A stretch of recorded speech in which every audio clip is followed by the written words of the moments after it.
you for joining us today for another episode of Issuer Insights, brought to you by ETF Market Canada, where we invite industry experts to share their insights about the world, investing, and ideas for your portfolio.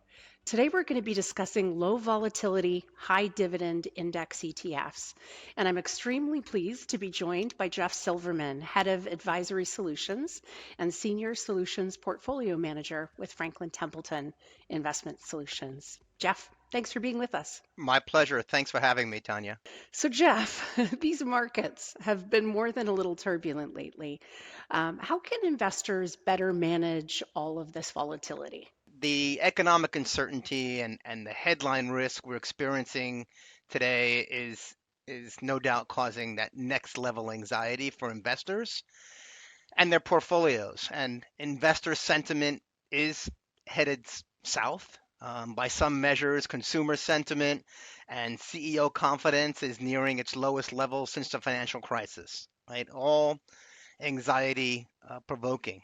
And the anxiety is understandable. And while you can't de-risk the markets, you can de-risk your portfolios. And the ETFs that we're talking about today, the low volatility, high dividend ETFs, look to do that by leaning into quality and income to provide a more defensive posture in your portfolio.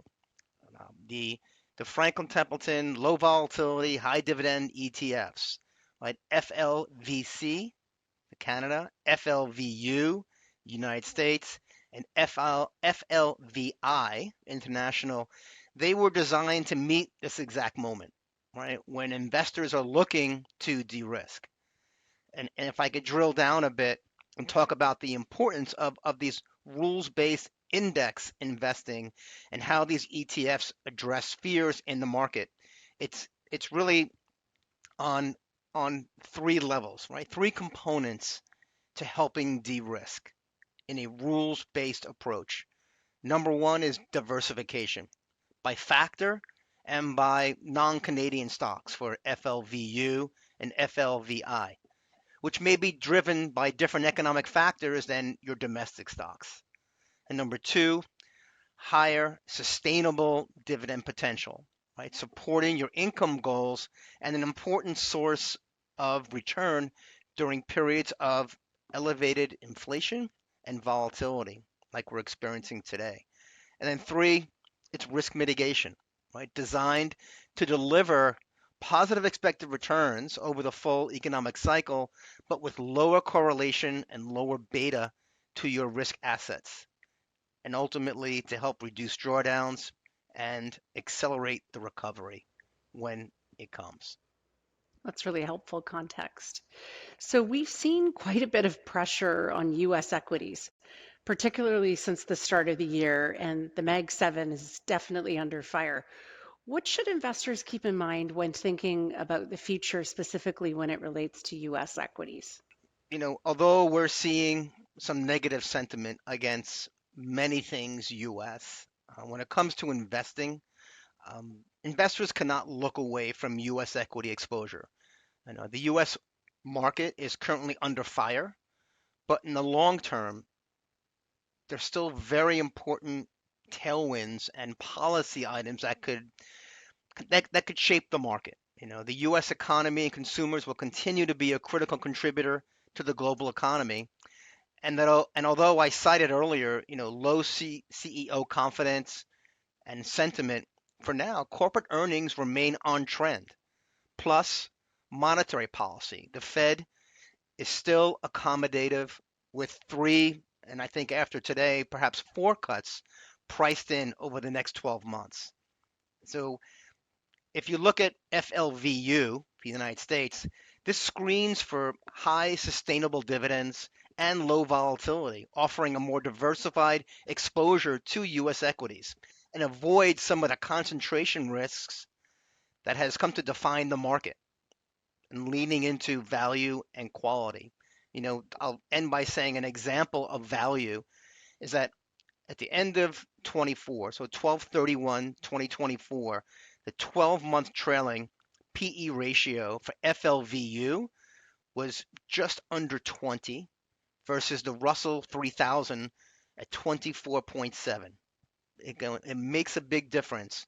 PE and also taking advantage of those dividends.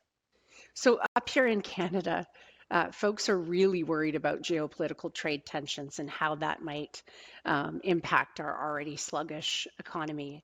How do you see equities faring here in Canada? It's an important question. A lot of the Canadians are rightfully concerned about their portfolios. The impact of tariffs and possible trade war, it's been looming over the Canadian economy, which, to your point, was already sluggish.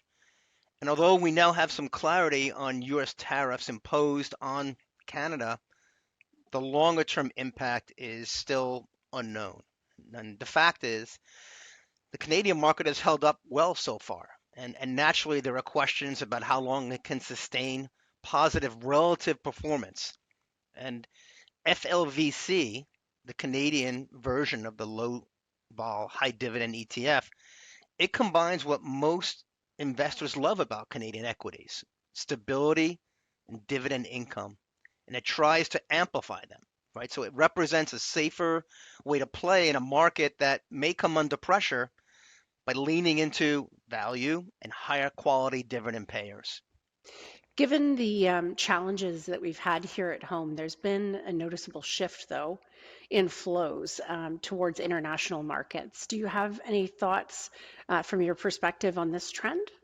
There has been a clear trend of money flowing to Europe, even though the risks of trade wars and economic uncertainty, it still remains. Um, I'll, FLVI, right, the international ETF in this low vol high dividend suite, it has benefited from this rotation and the unwind of the American exceptionalism trade since February 2025. We've seen an unwind and flows, into international developed markets.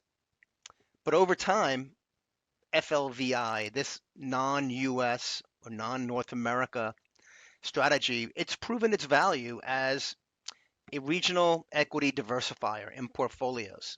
So again, diversification is key, and exposure to developed markets ex North America should always be an integral part of one's strategic asset allocation. So, you know, I'll say this over and over again that within time, like we're seeing now, non-North America, international Europe is benefiting. But I think if you look over time, it's also been a very beneficial exposure to have in a diversified portfolio.